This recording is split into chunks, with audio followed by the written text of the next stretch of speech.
Bienvenidos al segundo teórico de antimicrobianos, donde vamos a tomar a dos familias, a los betalactámicos y a los glicopéptidos, para explicar en profundidad cuáles son y cómo actúan y cómo se diseminan los mecanismos de resistencia a estos fármacos.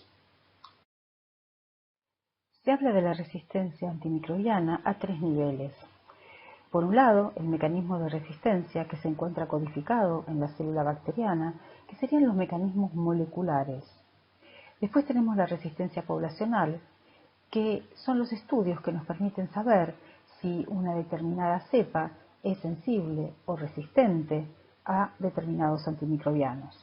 Y después tenemos la resistencia a nivel de la población cuando está produciendo una infección en el sitio de infección. Ahora vamos a hablar un poquito más de estos tres tipos de resistencia a los distintos niveles. Los mecanismos moleculares que determinan resistencia a una célula bacteriana pueden estar codificados tanto en plásmidos como en cromosoma bacteriano y son el eflujo del antimicrobiano, la impermeabilidad al mismo, la inactivación enzimática, que es el mecanismo más común, la protección del blanco, la modificación del blanco, la vía alternativa del antimicrobiano y la formación del biofilm o de biopelículas. Hay que tener en cuenta que todos estos mecanismos de resistencia moleculares pueden pasar de una célula bacteriana a otra, inclusive entre células bacterianas que pertenecen a distintas especies y a distintos géneros.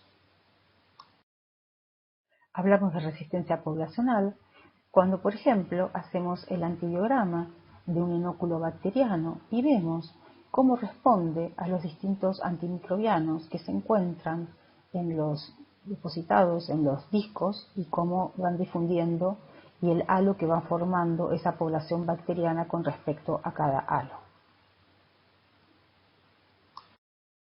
Y por último, hablamos de resistencia a un otro nivel, que es la resistencia de una población que está produciendo la infección en el sitio de la infección.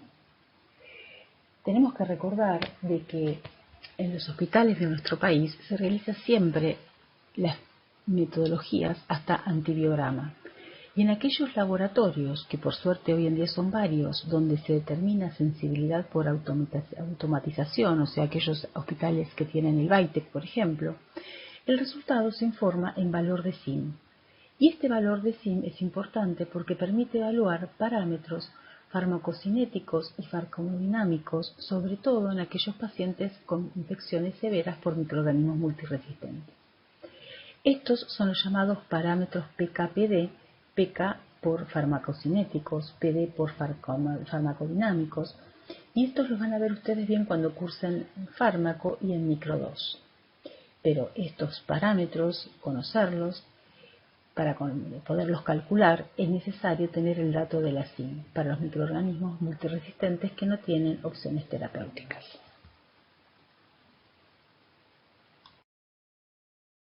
Hay dos tipos de resistencia: la resistencia natural, que es la propia del microorganismo, aquella que es ubicua en toda una especie o en todo un género, y la adquirida, que es aquel tipo de resistencia antimicrobiana que una determinada célula bacteriana adquiere a lo largo del tiempo.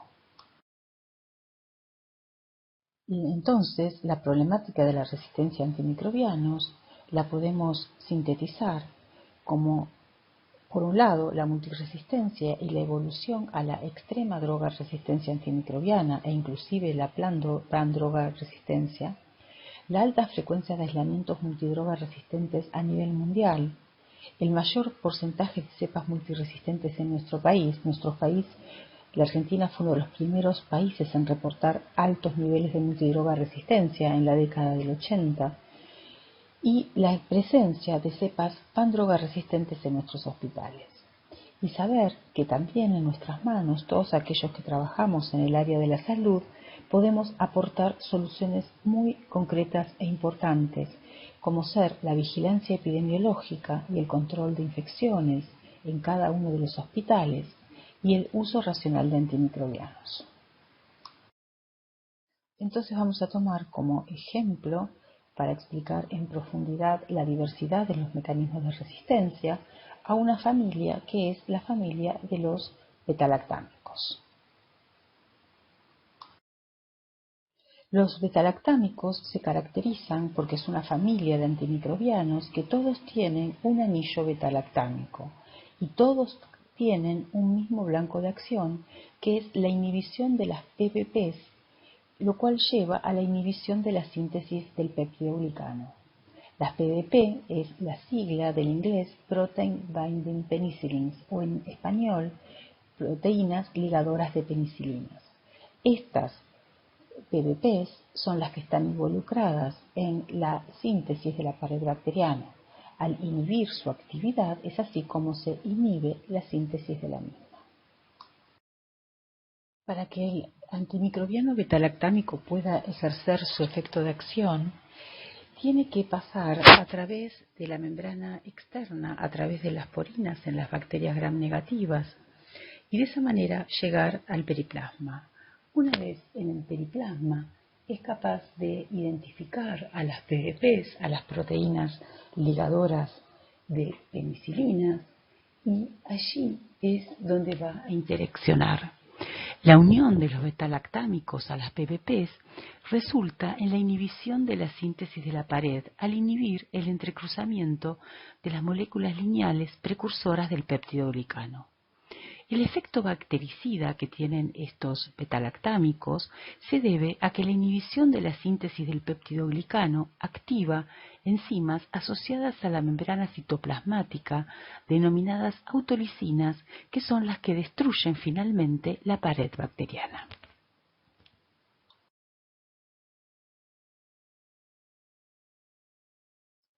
La síntesis de la pared bacteriana comienza dentro del citoplasma e involucra una gran cantidad de reacciones metabólicas, dando lugar a un pentapéptido, el cual es transportado por un carrier lipídico a través de la membrana citoplasmática y queda expuesto hacia el exterior de la misma. Allí, cuando se administran los betalactámicos, estos van a ir a encontrarse con las PBPs.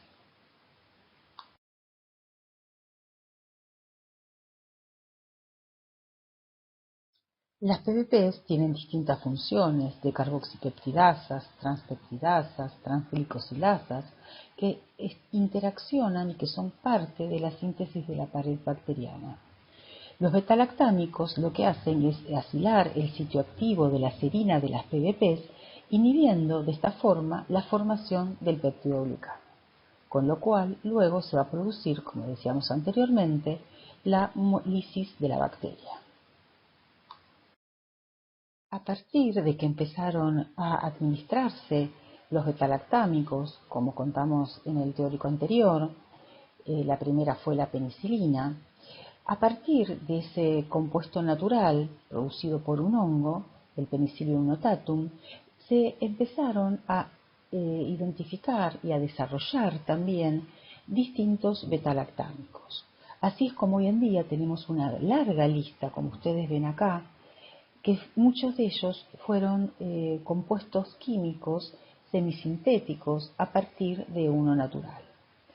La primera, como dijimos, fueron las penicilinas, después se hicieron las penicilinas resistentes a las penicilinasas, como la oxacilina, la meticilina, luego vinieron las aminopenicilinas, las carboxipenicilinas, después aparecieron un grupo importante de betalactámicos que son las cefalosporinas, las de primera generación, como la cefasolina, la cefalotina, las de segunda generación, como la cefuraxima y el cefaloclor, las de tercera generación, que fueron muy usadas en nuestros hospitales, hoy se usa muchísimo, como la cefotaxima, la ceftazidima, la ceftriaxona, las de cuarta generación, como la cefepime, y más recientemente las cefalosporinas de quinta generación, como por ejemplo la ceftarolina o el ceftolozano.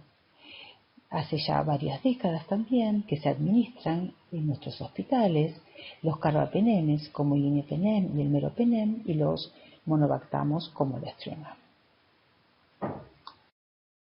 Y como dijimos, los betalactámicos tienen un efecto bactericida sobre la célula bacteriana, aunque hay que tener en cuenta que todos los antibióticos pueden tener a veces un efecto terapéutico diferente, bacteriostático o bactericida, dependiendo en las dosis en que se administre. Esta información, que van a ver ustedes en las diapositivas siguientes, es a modo de ejemplo, ilustrativo para ustedes, para que entiendan los conceptos. No es algo que se les vaya a tomar, ya que este es un tema que ustedes van a ver luego en infectología. Acá vemos como los primeros betalactámicos, como el caso de la penicilina, son antimicrobianos activos en su mayor parte hacia los cocos gram positivos. Y a medida que se fueron identificando y poniendo en el mercado nuevos betalactámicos, se fue ampliando ese espectro de acción hasta que ese espectro de acción incluye a las bacterias gram negativas. Las cefalosporinas, como vemos acá, eran cuando las primeras comenzaron a ser un grupo de betalactámicos que eran más resistentes a las betalactamasas. Y las cefalosporinas también fueron identificadas a partir de un hongo, del Cephalosporium acremonium.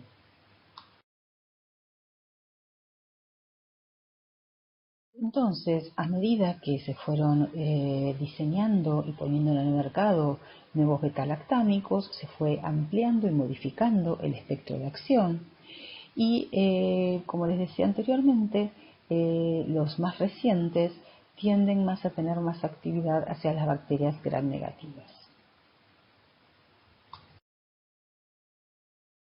Los carbapenemes es un grupo de betalactámicos que se usan a nivel intrahospitalario, no son de uso, digamos, a nivel de la comunidad.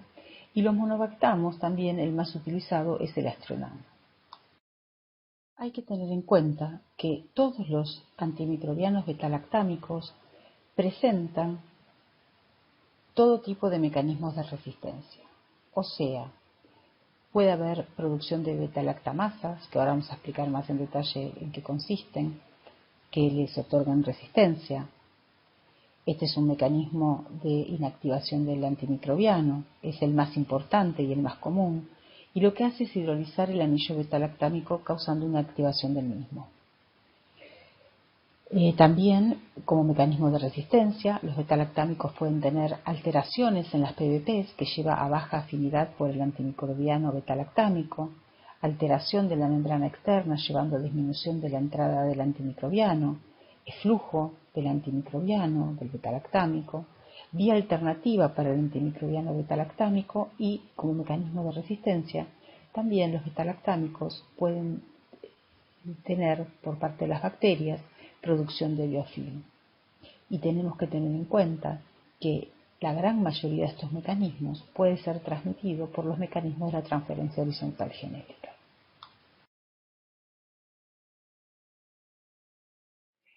Antes de comenzar a ver los determinantes de resistencia bacterianos a los betalactámicos para cada especie, vamos a explicar qué son y cómo actúan las betalactamasas, que es el mecanismo de resistencia de inactivación enzimática de antimicrobianos más frecuente en las cepas clínicas y que ustedes, como médicos, van a escuchar hablar de ellos en los hospitales.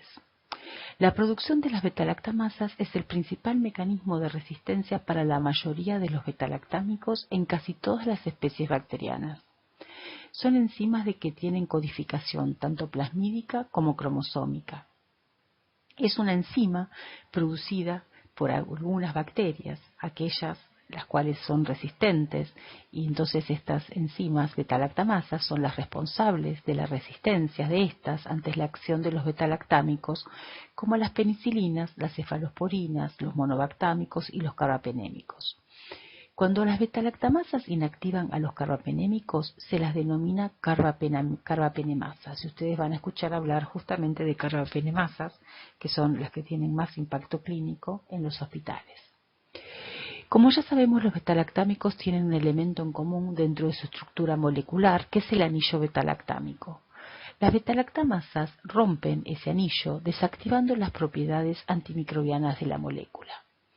Entonces, como vemos en esta diapositiva, en la acción de las betalactamasas hay 4 actores principales: las PBP, o las proteínas ligadoras de penicilinas, que es el sitio blanco de los betalactámicos, el antimicrobiano betalactámico, la enzima betalactamasa y el pentapéptido, que es esencial para la síntesis de la pared bacteriana.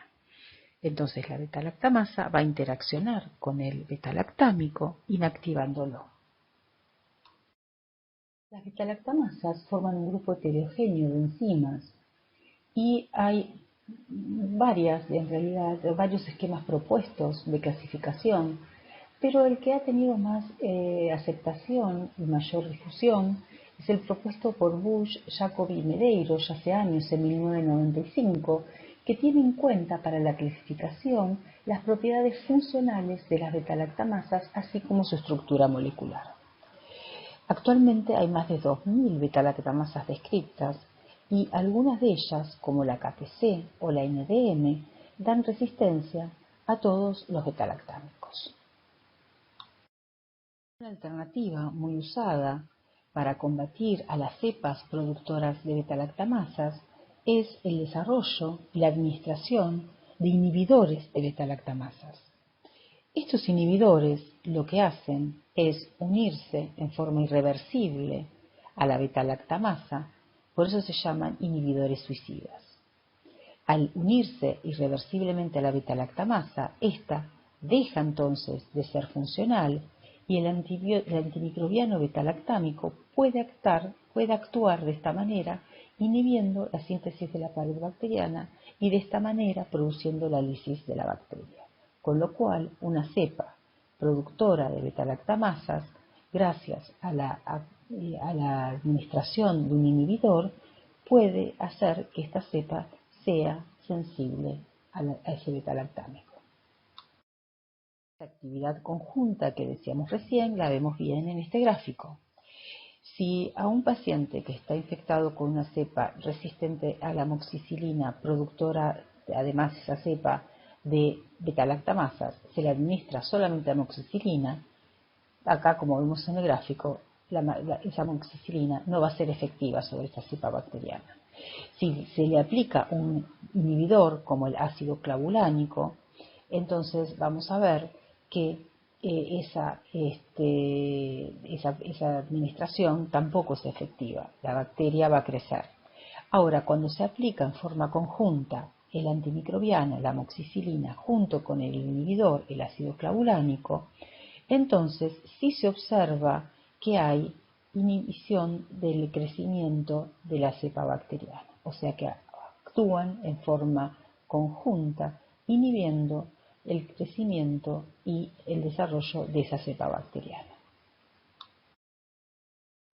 Dentro de un hospital hay varias especies que son las más importantes causantes de infecciones intrahospitalarias. Acá tenemos un ejemplo del Hospital H1, donde vemos que las especies más importantes son Staphylococcus aureus, Escherichia coli, Pseudomonas aeruginosa, Klebsiella pneumoniae, Acinetobacter, especialmente Acinetobacter baumannii, Enterococcus fecalis y Proteus mirabilis.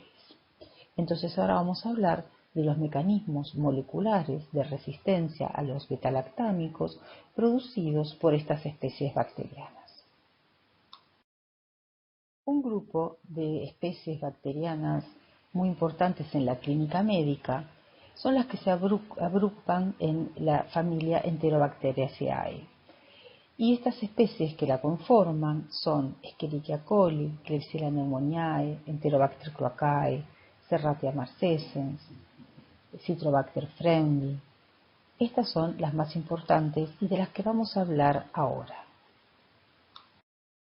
Como ya dijimos, el mecanismo más importante es la producción de betalactamasas, que tienen que pasar por las porinas en las enterobacterias para llegar al periplasma, que es donde se encuentra su blanco de acción, que son las PBPs. Ahí van a interactuar el betalactámico con su sitio blanco, pero al encontrarse con las betalactamasas, estas van a hidrolizar el anillo betalactámico de tal manera de hacerlo inactivo. De esta manera, el betalactámico no va a poder actuar con su sitio blanco. Entonces, la bacteria posteriormente va a ser resistente a este betalactámico.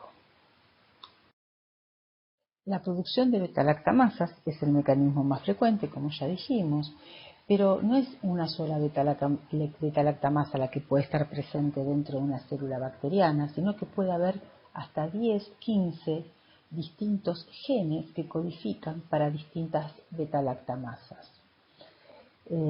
Hay una gran variedad de beta-lactamasas. Hay beta-lactamasas que inhiben a las cefalosporinas de primera y segunda generación, otras que inhiben hasta tercera y cuarta generación, y después están las carbapenemasas, que son las que inhiben, además de estas cefalosporinas, también inhiben a los carbapenémicos. Un grupo muy importante de beta-lactamasas en nuestro país lo son las cefotaximasas, que son beta-lactamasas que surgieron a fines de la década del 80, principios del 90, y fueron primero reportadas en nuestro país, y de nuestro país diseminaron al resto del mundo.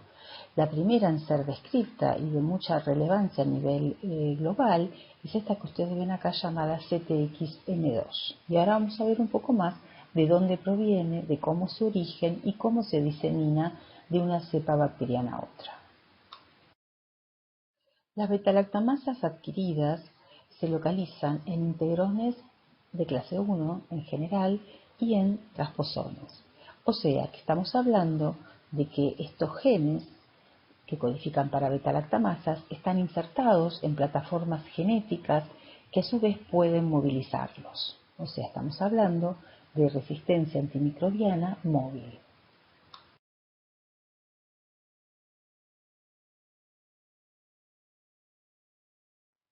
Varias de las betalactamasas descritas y de alto impacto clínico se localizan en los integrones de clase 1.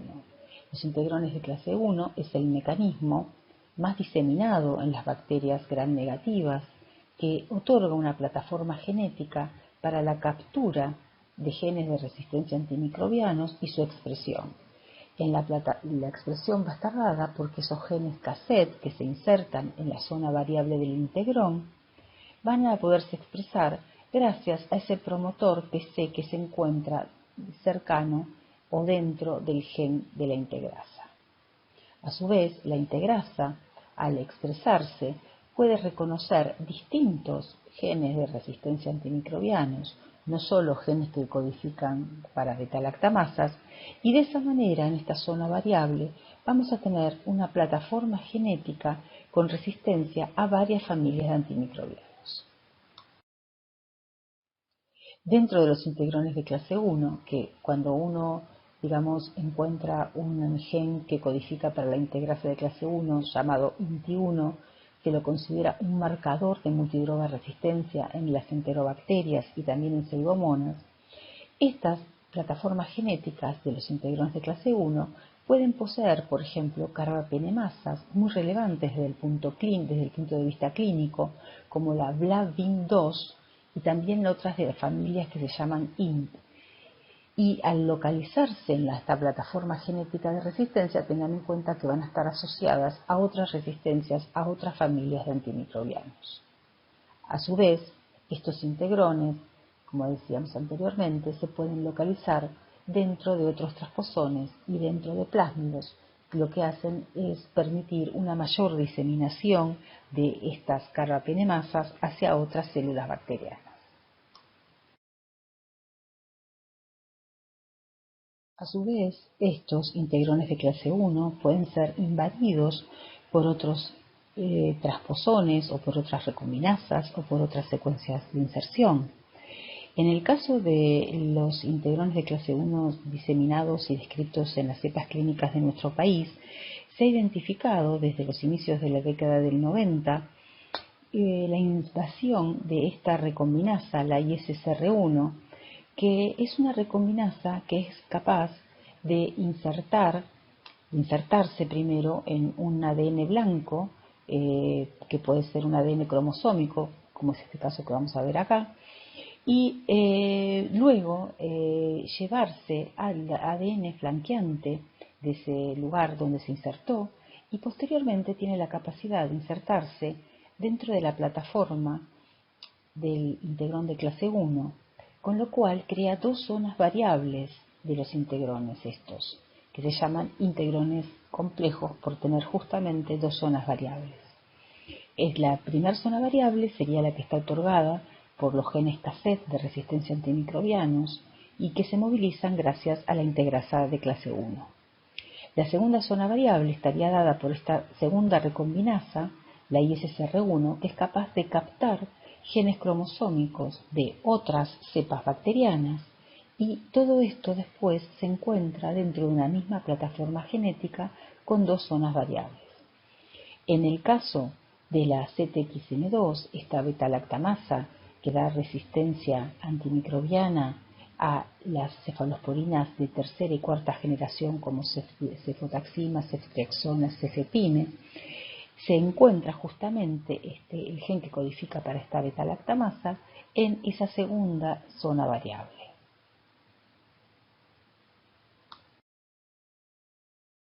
Los primeros integrones de clase 1 que se encontraron en cepas clínicas de nuestro país en la década del 80 eran integrones que no tenían ningún gen de resistencia a antimicrobianos o tenían uno. A lo largo del tiempo, en la zona variable se fueron encontrando más genes de resistencia a antimicrobianos, o sea, más genes cassettes, y con el tiempo se empezaron a encontrar también más cantidad de estos integrones complejos, o sea, que estaban invadidos por esa recombinasa que les otorgaba una segunda zona variable a la plataforma del integrón de clase 1. De esta manera, en muy pocos kilobases, lo que podemos tener es varias resistencias a antimicrobianos que se transmiten y diseminan en forma conjunta. Esto es lo que ocurre en las enterobacterias. Estos integrones complejos que estamos hablando es el mecanismo más frecuente en las enterobacterias para la resistencia a la cefotaxima y al cefepime en muestras de nuestros hospitales. Sin embargo, hay que tener en cuenta de que todas estas plataformas genéticas son susceptibles de la transferencia horizontal genética, con lo cual pueden estar en las enterobacterias, pero pueden diseminar a otras especies de otros géneros. Después de la emergencia de la CTXN2 en nuestro país, emergió otra cefotaximasa muy importante, la CTXN15, que desplazó en frecuencia a la CTXN2. Pero esto, digamos, es algo que se va viendo y como ustedes saben, la epidemiología es algo cambiante, por eso es tan importante realizar vigilancia epidemiológica para ver cuáles son los determinantes de resistencia a antimicrobianos que están circulando en cada región geográfica. Es muy interesante el origen de la CTXN2, así como les dije que esta recombinasa ISSR1 es capaz de tener como blanco de ADN una zona de un cromosoma bacteriano. Por estudios de bioinformática y de análisis de secuencias de ADN, se pudo determinar que este gen CTXN2, esta beta-lactamasa, es ubicua dentro del género Cluivera, específicamente dentro de una especie, es dentro de Cluivera ascordata. Entonces acá hubo un proceso de movilización de ADN de una cepa que no es usualmente patógena para el humano como Cluviera, pero que pasa por los mecanismos de la transferencia horizontal genética a otra cepa. Entonces, primero ocurrió, esto es un proceso biológico, o sea que varios pasos están involucrados. Primero ocurrió la inserción de la ISSR1 río abajo de la CTXN2, después esto se movilizó, la ISSR1 arrastró parte del ADN flanqueante, que es algo conocido de su mecanismo, y posteriormente este fragmento de ADN pasó a una cepa clínica donde invadió una zona, un integrón de clase 1, y de esta manera comienza a diseminarse dentro de las cepas clínicas. Entonces, si vemos la plataforma genética de la beta-lactamasa CTXN2 en nuestro país, vemos que tiene una zona variable de los integrones de clase 1, donde puede haber de 1 a 7 u 8 cassettes de resistencia a diferentes familias de antimicrobianos, y una segunda zona variable donde se encuentra el gen CTXM2, procedente en realidad del cromosoma de Cliveras corbaca. Por otro lado, vemos que en esta plataforma genética hay muchos transposones y otros genes de resistencia a antimicrobianos, a otras familias inclusive, y que toda esta estructura se encuentra dentro de un transposón, el cual se puede movilizar de un ADN a otro. Estos transposones suelen encontrarse además dentro de plásmidos o de islas de resistencia a antimicrobianos, y de esta manera se garantizan su diseminación en las cepas clínicas. Y al analizar los mecanismos de la transferencia horizontal genética involucrados en la diseminación de estas plataformas genéticas, en las enterobacterias se sabe que el mecanismo más frecuente es la conjugación, que ya vimos en un teórico anterior. Entonces, este mecanismo es el que le permite a las enterobacterias compartir los mecanismos de resistencia a antimicrobianos. Estudios que se han hecho a lo largo de todos estos años en nuestro país detectaron a partir del 2008 la emergencia de resistencia a carbapenemes en las enterobacterias. Se describió el gen BLAVIN, que confiere resistencia a la gran mayoría de los antimicrobianos betalactámicos, que se encontraba dentro de un integrón de clase 1. Así como hay carbapenemasas que se encuentran localizadas en la plataforma genética de los integrones de clase 1, hay otras carbapenemasas muy importantes desde el punto de vista infectológico y que también tienen diseminación global, como la de carbapenemasa KPC, y esta es una carbapenemasa que se encuentra en un transposón, o sea, a diferencia de la BIM y de las IMP que se encuentran en integrones de clase 1, la KPC se encuentra dentro de un transposón, y de esta manera es como disemina y ha diseminado a nivel global. Esta carbapenemasa tiene la característica de que da resistencia a todos los antimicrobianos betalactámicos. Al realizar el antibiograma podemos ver el perfil de sensibilidad de cepas de Klebsiella pneumoniae productoras de KPC, y es usual en nuestros hospitales encontrar un antibiograma como este que ustedes ven acá, de extrema droga resistencia, donde hay muy pocos tratamientos posibles para un paciente infectado con una cepa de estas características. Como ya dijimos, estos transposones que poseen a la carbapenemasa KPC se localizan en plásmidos conjugativos que poseen además otros determinantes de resistencia a antimicrobianos. Usualmente también poseen integrones de clase 1, con zona variable que otorga resistencia a través de sus genes cassette a varias familias de antimicrobianos. A modo de ejemplo, les muestro acá un gráfico en donde vemos que a partir del año 1996, el 50% de las cepas de Klebsiella pneumoniae poseen CTXM2. Posteriormente, este valor se mantiene a lo largo de 10 años y actualmente tiene esos mismos valores. Y a partir del 2008 vemos la emergencia de KPC en el 10% de las cepas de Klebsiella pneumoniae. Cuando tenemos una cepa portadora de KPC, es muy difícil el tratamiento antimicrobiano. ¿Está bien? No hay muchas opciones. Y en el año 2010 también emergió la resistencia al colistin en cepas de Klebsiella pneumoniae en nuestro país y ha alcanzado valores casi del 10%. Y estos son valores que se han mantenido en los hospitales nuestros.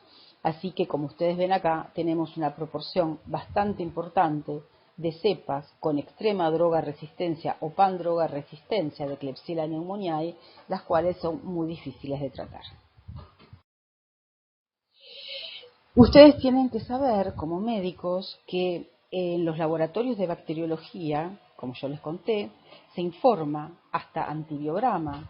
En aquellos laboratorios de bacteriología de los hospitales donde hay métodos automatizados, como el BITEC, se informa el valor de la SIN, lo cual permite después desarrollar, evaluar los parámetros PKPD. Pero además hay otra información relevante que le es otorgada, que es la de si las cepas que están analizando en el laboratorio poseen beta-lactamasas o carbapenemasas. Este análisis se hace de manera sencilla sobre una placa de Petri en la cual se siembra la bacteria a testear y se ponen distintos discos con antimicrobianos, betalactámicos, como ustedes ven acá, y se miden los halos, ¿está bien? En algunos casos se pone el inhibidor. Ustedes no tienen que saber exactamente cómo se hace, digamos, este tipo de estudio, pero sí tienen que saber la información que les van a otorgar a ustedes y también la información que ustedes pueden pedir. Si una cepa resistente, por ejemplo, a la cefotaxima, es portadora de una beta-lactamasa, es diferente a tener una cepa una cepa clínica que no tiene beta-lactamasas resistente a cefotaxima. ¿Por qué? Por lo que ya estuvimos hablando todo este tiempo. La herencia de las mutaciones que determinan una resistencia, como ya sea modificación del blanco o impermeabilidad, se heredan en forma vertical. En cambio, las resistencias adquiridas a través de la transferencia horizontal genética se heredan no solamente en forma vertical, sino también en forma horizontal, lo cual hace que este mecanismo adquirido pueda diseminarse muy rápidamente dentro de un centro hospitalario y causar brotes. Por eso es muy importante la detección de estos mecanismos y el conocimiento por parte de los médicos y obviamente del comité de infecciones para evaluar, así como se puede evaluar la presencia de cefotaximasas en las placas de Petri, también hay métodos que permiten evaluar la presencia de carbapenemasas. Y esa es otra información que el bacteriólogo, el bioquímico del hospital, les va a dar a ustedes. Entonces, este método sencillo, que consiste en ver los halos de inhibición alrededor de los diferentes discos que se colocan, nos permite detectar si hay resistencias a betalactámicos adquiridos o no. Ahora vamos a ver la problemática de la resistencia a los betalactámicos en otra especie muy importante en los hospitales nuestros y a nivel global, que es la especie de Acinetobacter baumannii. La resistencia a carbapenemes emergió ya a mediados de la década del 90 en nuestro país y fuimos uno de los primeros países en reportarla, y posteriormente también emergió en todo el mundo. Actualmente, más del 90% de las cepas que se aíslan en nuestros hospitales es resistente a los carbapenemes. Y en Acinetobacter baumannii, cuando una cepa es resistente a los carbapenemes, es también usualmente resistente a la gran mayoría de familias de antimicrobianos, con lo cual estamos en presencia de cepas, al menos con extrema droga resistencia. Acinetobacter baumannii tiene la característica de que tiene una isla de resistencia a antimicrobianos que puede acumular hasta más de 40 genes de resistencia a antimicrobianos. O sea que tiene una isla genómica que se localiza en el cromosoma, que se transmite por herencia vertical, pero que es a la vez un sitio hotspot, o sea, que significa de alta recombinación, una zona caliente, donde se van a insertar integrones y transposones que a su vez llevan otros determinantes de resistencia a antimicrobianos. Esta isla se llama ABA-R. Y así como vimos que en las enterobacterias el mecanismo de la transferencia horizontal genética más frecuente para la diseminación de la resistencia adquirida es la conjugación, bueno, en Acinetobacter baumannii el mecanismo más frecuente es el de la transformación. Es inusual ver plásmidos conjugativos y que la conjugación tenga un rol preponderante en la transferencia y diseminación de la resistencia a antimicrobianos, en esta especie, por supuesto. Por ejemplo, se sabe que Acinetobacter baumani es 100 veces más competente, o sea, tiene la capacidad de adquirir ADN por su estado de competencia a través de la transformación, es 100 veces más competente que las cepas de Staphylococcus aureus. O sea que de esta manera este mecanismo le facilita la incorporación de ADN en forma muy eficiente. Ahora vamos a ver la problemática de la resistencia a beta-lactámicos en Pseudomonas aeruginosa. Esta especie es una especie muy importante también a nivel global, no solamente obviamente en nuestros hospitales, y causa severas infecciones intrahospitalarias debido a que tiene resistencia natural, por un lado, y también causa infecciones en pacientes de la comunidad. En los pacientes de la comunidad puede ocasionar infecciones de piel y también es un patógeno muy importante en los pacientes que tienen fibrosis quística, ya que esta especie bacteriana suele aislarse de esta comunidad de pacientes y muchas veces está asociada al gran deterioro pulmonar que los lleva a la muerte a estos pacientes. Esta diapositiva vemos lo que les decía recientemente, de que Pseudomonas aeruginosa tiene una gran cantidad de resistencias naturales, intrínsecas, tanto antibióticos betalactámicos, como ustedes ven acá, como antibióticos no betalactámicos. Entonces, desde el vamos, tratar a pacientes infectados con Pseudomonas aeruginosa es complicado para los infectólogos. Además, como esta especie tiene la capacidad de adquirir muchos determinantes de resistencia antimicrobianos, usualmente presenta niveles de resistencia extrema. Así como vimos que la gran mayoría de las cepas de enterobacterias y de Acinetobacter baumani tienen como resistencia a los betalactámicos la presencia y la adquisición de betalactamasas, en el caso de Pseudomonas aeruginosa se han descrito, además de este mecanismo, el mecanismo de flujo y el mecanismo de impermeabilidad en una frecuencia importante. Siempre hay excepciones, así que las excepciones no las vamos a nombrar, pero bueno, hay enterobacterias que pueden adquirir por el flujo resistencia a los betalactámicos, pero la información que vamos a compartir es la que tiene relevancia infectológica desde el punto de vista que es la más frecuente. Por supuesto, la modificación enzimática y la presencia y adquisición de beta-lactamasas y carbapenemasas es el mecanismo más importante y de mayor impacto infectológico en Pseudomonas aeruginosa. Hay descritas más de 50 beta-lactamasas en esta especie, que a su vez, como ya sabemos, se localizan en transposones o en integrones y que a su vez se encuentran en plásmidos conjugativos.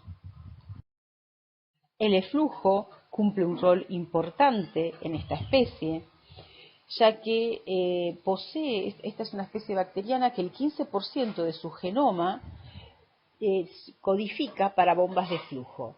Y estas bombas de flujo, por mutaciones puntuales, pueden o bien expresarse o bien adquirir la capacidad de bombear hacia el exterior antimicrobianos. Entonces así es como hay bombas de flujo que pueden dar resistencia adquirida no solo a betalactámicos, sino también a otras familias de antimicrobianos.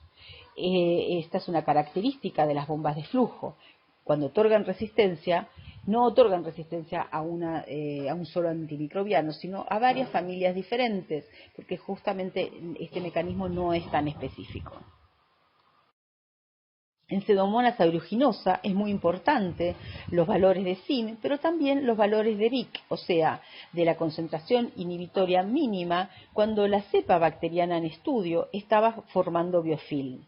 Acá vemos en esta tabla cómo la SIM varía cuando está formando biofilm esta cepa bacteriana. Y como vemos, la formación de biofilm aumenta los niveles de SIM a varias familias de antibióticos, no a una sola, sino a varias. Una característica de Pseudomonas aeruginosa es la alta frecuencia de cepas mutators.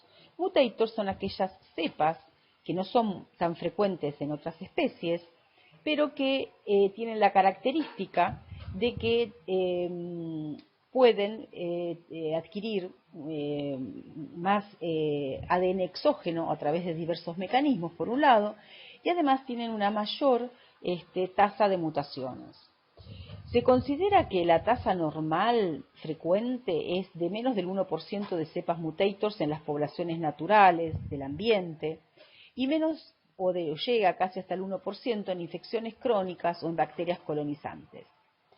Sin embargo, aumenta estos valores drásticamente en los clones epidémicos, por ejemplo, de Neisseria meningitidis serogrupo A, donde llega al 10%, llega al 25% de los pacientes dispépticos portadores del Helicobacter pylori, y Pseudomonas aeruginosa, cuando está infectando a los pacientes con fibrosis quística, el 30% de las cepas que infectan a estos pacientes suelen ser cepas mutators. Entonces, estas cepas que tienen mayor capacidad de adquirir ADN exógeno y de sufrir mutaciones, van a evolucionar rápidamente hacia la multidroga y extrema droga resistencia. Vamos a ver la problemática también de la resistencia a betalactámicos en otro grupo de especies, en otra bacteria, en otra especie bacteriana, que es Streptococcus pneumoniae. Streptococcus pneumoniae, a diferencia de las especies que estuvimos viendo hasta ahora, no es usualmente un patógeno intranosocomial, sino que es un patógeno sumamente importante a nivel de los pacientes de la comunidad. Es causante de neumonía aguda en pacientes de la comunidad y de meningitis bacteriana. Así que bueno, es muy importante la vigilancia epidemiológica que se hace de este patógeno. Para Streptococcus pneumoniae hay descritos altos valores de resistencia a la penicilina, no solo en nuestro país, sino como ustedes pueden ver en otros países del mundo.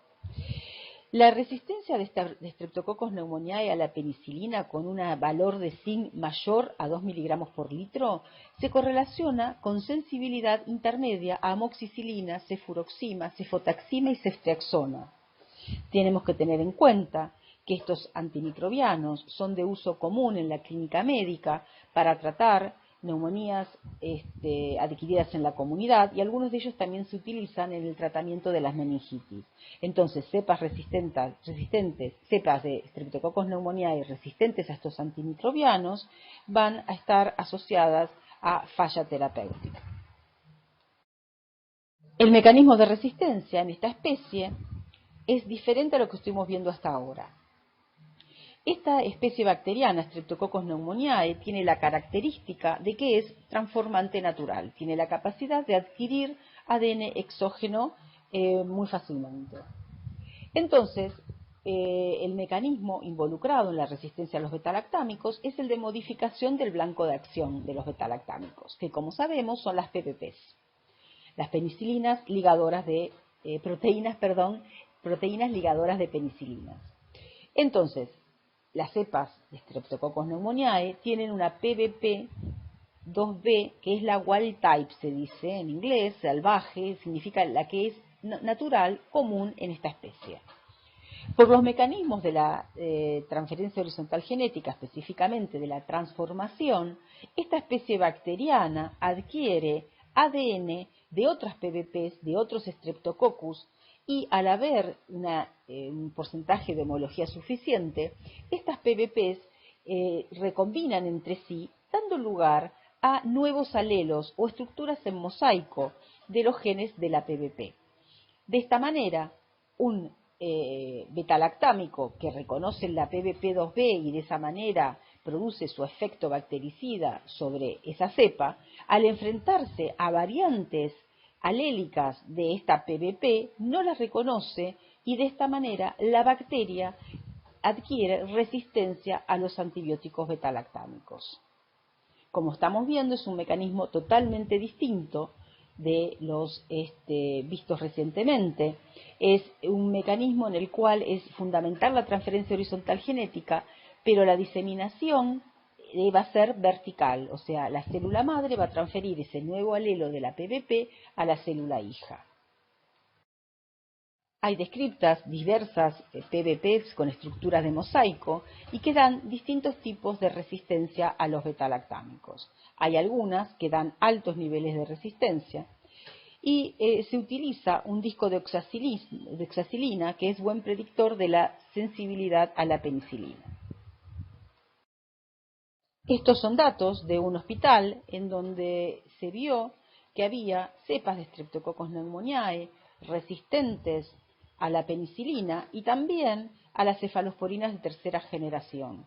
Así que bueno, esto es desde el punto de vista infectológico muy serio y por eso es tan importante realizar la vigilancia epidemiológica y estar atentos a ver en qué sitios y en qué hospitales y en qué tipo de pacientes surgen estas cepas resistentes a los betalactámicos. También vamos a hablar de la problemática de la resistencia a los betalactámicos en Staphylococcus aureus. Staphylococcus aureus es una especie bacteriana causante de infecciones tanto a nivel nosocomial como intrahospitalarios y es muy importante en ambos hábitats. A nivel intrahospitalario vamos a ver que es bastante frecuente la multidroga resistencia en esta especie. Suele producir neumonías y a nivel comunitario es una especie importante en las infecciones de piel y partes blandas y también en las neumonías adquiridas en la comunidad. Staphylococcus aureus fue la primera especie en la cual se detectó resistencia a un antimicrobiano y fue justamente resistencia a la penicilina conferido por una beta-lactamasa. O sea, antes de la era antibiótica, hasta 1940, las cepas que se aislaban en los pacientes infectados con esta especie no eran resistentes a la penicilina. ¿Está bien? Igualmente, una neumonía adquirida en la comunidad o intrahospitalaria daba 90% de mortalidad. ¿Está bien? Después de administrar la penicilina en la década del 40, muy poquitos años después, empezó a haber resistencia a penicilina y se identificó justamente que esa resistencia estaba conferida por una beta-lactamasa. El gen que codifica para esta beta-lactamasa diseminó tanto que actualmente, hoy en día, el 100% de las cepas que se aíslan en los hospitales es resistente a la penicilina. Posteriormente, en la década del 50, cuando se empezó a administrar la meticilina, en la década del 60 ya emergió la resistencia a la meticilina en Staphylococcus aureus. Cuando una cepa de Staphylococcus aureus es resistente a la meticilina, este determinante de resistencia le otorga resistencia a todos los antimicrobianos betalactámicos. Hoy en día, en nuestros hospitales, el 50% de los aislamientos de Staphylococcus aureus es resistente a la meticilina, o sea que estamos ante una especie bacteriana multidroga resistente a la meticilina y resistente a todos los betalactámicos y, como ya sabemos, cuando hay una resistencia suele haber más de una resistencia acompañante. Entonces, estas cepas, este 50% de cepas de Staphylococcus aureus resistente a la meticilina son muy complicados de tratar. El mecanismo por el cual esta especie adquiere resistencia a la meticilina es diferente también a lo que estuvimos viendo hasta ahora. El mecanismo es el de la vía alternativa del antimicrobiano. Estas cepas de Staphylococcus aureus sensibles a la meticilina pueden adquirir un determinante que es el gen MECA que codifica para una PBP, o sea, para una proteína ligadora de penicilinas. La PBP wild type o natural de Staphylococcus aureus es la PBP2A. Esta sí es inhibida por los betalactámicos, pero una cepa de Staphylococcus aureus al adquirir el gen MECA, este gen MECA suple la función de la PBP2A de tal manera que se sigue formando la pared bacteriana y de esta manera adquiere resistencia esa célula bacteriana a todos los antimicrobianos betalactámicos. Y como decíamos antes, generalmente la resistencia a meticilina tiene como acompañante otras resistencias a aminoglicósidos, a macrólidos, a quinolonas, etc. Por eso son de muy difícil tratamiento estas cepas. Y el mecanismo por el cual una cepa de Staphylococcus aureus adquiere el determinante de resistencia a MEC-A es a través de la transducción. Así que estamos viendo cómo es un mecanismo de la transferencia horizontal genética diferente a lo que estuvimos viendo hasta este momento. Así como hay Staphylococcus aureus meticilino resistentes, que se abrevian con las siglas que ustedes ven acá, SAM-R, hay SAM-R hospitalarios, también ha emergido los SAM-R, o sea, los meticilinos resistentes, en la comunidad. Ya les había comentado que Staphylococcus aureus también es un patógeno de la comunidad, al ocasionar infecciones de piel y partes blandas y también neumonía adquirida en la comunidad. Pero no solo las cepas de Staphylococcus aureus, sino también aquellas que ya han adquirido resistencia a la meticilina, son usualmente, o se pueden, digamos, aislar en pacientes de la comunidad. Lo que se observó es que había ciertas características en cómo emergían los SAM-R de la comunidad. Surgían en grupos, digamos, cerrados, como por ejemplo jugadores de rugby que estaban concentrados, o dentro de las Fuerzas Armadas, o en guarderías, o en presos. Eso tiene que ver con cómo se transmite el Staphylococcus aureus. Los primeros brotes surgieron en la década del 90 en distintas regiones del planeta, y nosotros tuvimos acá en la región uno muy importante, un brote de Staphylococcus aureus meticilino resistente en la comunidad, que emergió en realidad en Uruguay y después diseminó algunos clones también a nivel regional, y en Uruguay ocasionó muertes, o sea, es un clon que era bastante virulento. Y bueno, acá tenemos la evolución de cómo es la frecuencia de cepas de Staphylococcus aureus en un determinado hospital. Vemos que hay resistencia más del 50-60% a meticilina desde la década del 90, y este valor no ha subido ni ha bajado, o baja levemente y sube levemente, y se mantiene así en nuestros hospitales. También, como vemos acá, esta resistencia a meticilino muchas veces está acompañada de resistencia a los aminoglicósidos, que es una combinación que suele darse a nivel intrahospitalario de betalactámicos con un aminoglicósido. Así que bueno, esto dificulta mucho el tratamiento de estas cepas de Staphylococcus aureus.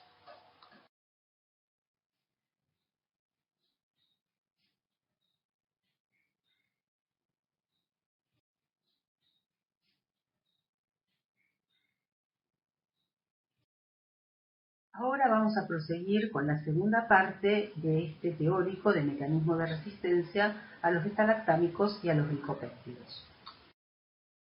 Entonces vamos a proseguir con la resistencia a los glicopéptidos, viendo de una manera más profunda y a nivel molecular cómo son los mecanismos de resistencia para la teicoplanina y la vancomicina, que son los dos antimicrobianos que se administran muy frecuentemente en los hospitales para las infecciones intrahospitalarias.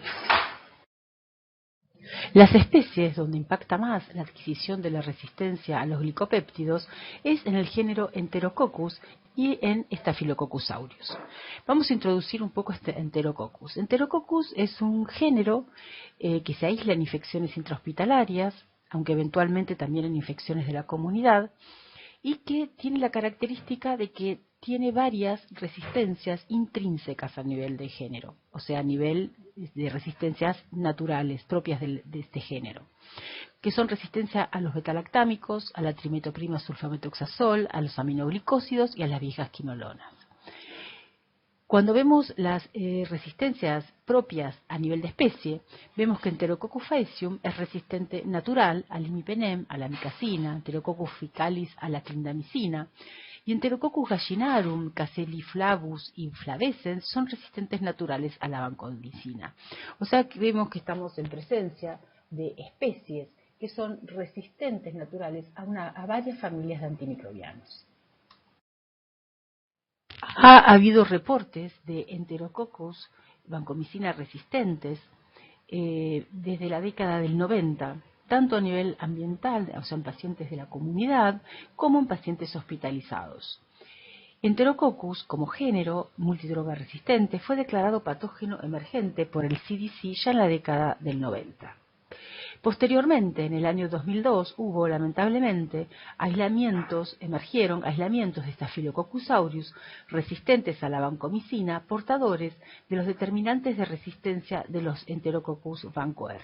O sea que por transferencia horizontal genética había pasado la resistencia de un Enterococcus vanco-R a una cepa de Staphylococcus aureus. La avoparcina, que es un glicopéptido, se ha usado como aditivo en la alimentación de aves. Sin embargo, en los países donde no se ha utilizado este glicopéptido con propósitos que no sean médicos, ni tampoco se han usado obviamente con fines agropecuarios, se ha visto que no hay resistencia a vancomicina. Este es el caso de Suecia. O sea que el origen de la resistencia a los glicopéptidos y al Enterococcus se considera que está ligada al uso de la avoparcina como aditivo en la alimentación de las aves. Los determinantes de resistencia a la vancomicina son denominados fenotipos VAN. Entonces tenemos el alfabeto VAN. Tenemos VAN A, VAN B, VAN C, VAN D, VAN E, VAN G, VAN F. Y en nuestro país se reportan más casos de Enterococcus faecium VAN A, aunque también se encuentran cepas VAN B. El mecanismo de acción de la vancomicina es la inhibición de la síntesis de la pared bacteriana.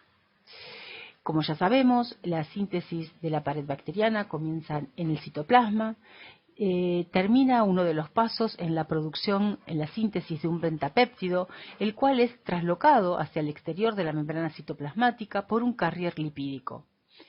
Este carrier lipídico lo expone a este pentapéptido hacia el exterior y ahí son las distintas enzimas como carboxipeptidasas, transpeptidasas, transglicosilasas, distintas PBPs que son las encargadas de la síntesis de la pared bacteriana. Sin embargo, la vancomicina tiene afinidad por el extremo de ala del pentapéptido y se une de tal manera que las PBPs no pueden interaccionar de esta manera con el pentapéptido, con lo cual se inhibe la síntesis de la pared bacteriana y se produce la bactericidia de la célula bacteriana. En el mecanismo de resistencia a la vancomicina hay varios genes involucrados. De hecho, es un operón. Y tenemos genes reguladores. Tenemos sensores como el gen VAN-S que sensa que haya administración de vancomicina en el exterior y si registra de que hay administración de vancomicina en el exterior de la célula bacteriana, es lo que alerta a todo al operón y promueve la transcripción y entonces la producción de todas las proteínas involucradas en la resistencia a la vancomicina. Hay otros genes que son requeridos para la resistencia a los glicopéptidos, como la ligasa, que es la que se denomina gen VAN-A, y hay otras proteínas accesorias. Todo este conjunto de genes, entre otras cosas, lo que hace es producir un pentapéptido que en vez de tener en su extremo el dipéptido de ala, tiene el dipéptido de ala de LAC. De tal manera que cuando la vancomicina es administrada, la vancomicina va a interaccionar con los pentapéptidos que son de ala, pero los pentapéptidos que son de ala de LAC van a estar involucrados en la síntesis de la pared bacteriana, con lo cual es un mecanismo de resistencia del tipo de desvío metabólico o vía alternativa del antimicrobiano. O sea, en este caso el antimicrobiano va a interaccionar con su blanco de acción, pero va a haber un nuevo set de genes, un operón, que va a permitir que la síntesis de la pared bacteriana siga adelante. El gen VAN-A lo que hace justamente, lo que está involucrado, es en la síntesis de esa unión de ALA al DELAC. Por eso es una ligasa. De esta manera, el dipéptido de ALA-DELAC sirve de sustrato para la síntesis de la pared bacteriana. La pared bacteriana se forma normalmente y la bacteria entonces es resistente a la vancomicina. El sensor, que dijimos antes, es el gen VAN-S, que sensa la presencia de vancomicina en el medio exterior y de esa manera alerta al sistema del operón para que se active la transcripción y de esta manera este operón, que va a estar silenciado si no hay administración de vancomicina, va a activarse y se van a transcribir todos los genes involucrados en la resistencia a la vancomicina. Al igual que otros mecanismos de resistencia antimicrobianos que estuvimos viendo, el operón VAN-A se localiza dentro de una plataforma genética de un transposón, de tal manera que puede diseminar a otras células bacterianas por transposición. Y vamos a ver que también se encuentran plásmidos, con lo cual puede pasar de una cepa a otra a través de los plásmidos. De hecho, en el año 2002, como les había comentado anteriormente, cuando se describió a la primer cepa de Staphylococcus aureus resistente a la vancomicina, se encontró que tenía el transposón TN1546 con el operón VAN-A. Y estaba esto dentro de un plásmido conjugativo. Así que lo que es posible que en este proceso haya estado involucrado el pasaje por conjugación de una cepa de Enterococcus a una cepa de Staphylococcus aureus. Cuando tenemos una cepa resistente a meticilino que adquiere este transposón, estamos en presencia, casi con seguridad, de una cepa que posee extrema droga resistencia, ya que la resistencia a la meticilina y a la vancomicina no deja muchos, espacios terapéuticos para tener una administración antimicrobiana exitosa. Han sido descritos Enterococcus que tienen mutaciones que inactivan la síntesis del dipéptido de ALA. Cuando esa síntesis está inhibida, entonces la bacteria muere porque no tiene pared bacteriana. Sin embargo, las cepas de Enterococcus que han adquirido el fenotipo VAN-A o VAN-B poseen un operón que les permite justamente la síntesis de la pared bacteriana. Ahora bien, estas cepas solo van a crecer en presencia de vancomicina, o sea que son cepas resistentes a la vancomicina que solo crecen en presencia de este antimicrobiano.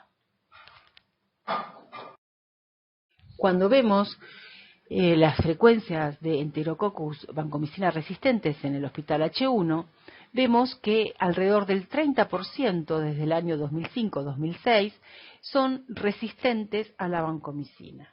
¿Está bien? Igualmente Enterococcus no es una especie, un género muy aislado en nuestros hospitales, a veces no llega ni al 3, 4, 5%. En otros países la prevalencia de las cepas de Enterococcus es más alta.